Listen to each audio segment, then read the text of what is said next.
Hello everyone, welcome আমার নতুন একটি মিনি ব্লগে। আজকের আপনাদের সঙ্গে শেয়ার করছি একটা বিকেলের ব্লগ, যেখানে আমরা গিয়েছিলাম মেলা ঘুরতে।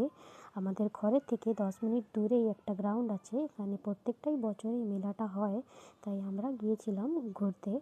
অ্যান্ড এই মেলাটার এবছরকার মেন আকর্ষণ ছিল এই ফিশ অ্যাকোয়ারিয়ামটা, যেটা অনেকটাই সুন্দর, অনেকটাই বড় ছিল। বাচ্চারা তো দেখে খুবই খুশি হচ্ছিল। বাচ্চাদের সাথে সাথে আমরাও ছোট ছোট বাচ্চা গিয়েছিলাম দেখতে, অ্যান্ড খুবই এনজয় করছিলাম।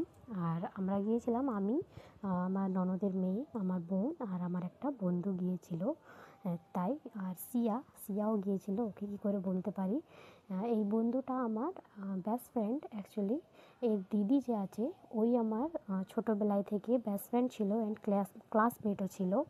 এ আমাদের থেকে এক ক্লাস নিচেই পড়তো। আর ওর দিদিটাই ছিল আমার একমাত্র বেস্ট ফ্রেন্ড বিয়ের আগে।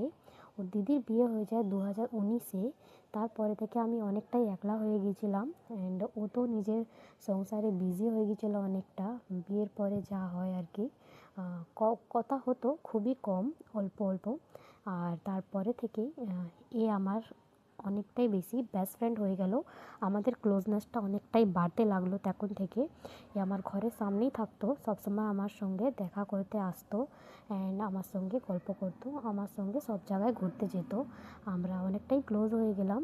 নর্মাল ফ্রেন্ড ছিলাম আগে, কিন্তু এরপরে আমরা বেস্ট ফ্রেন্ডই হয়ে গিয়েছিলাম। সবাই এনজয় করছিল, এখানে রিলস বানাচ্ছিলো, ভিডিও বানাচ্ছিলো। তাই দেখো, আর মেলাটা অনেকটাই বড় ছিল, অল্প ভিড় ছিল, কেন কি সন্ধেবেলায় টাইম ছিল, আমরা বেশি রাত করব না বলে তাড়াতাড়ি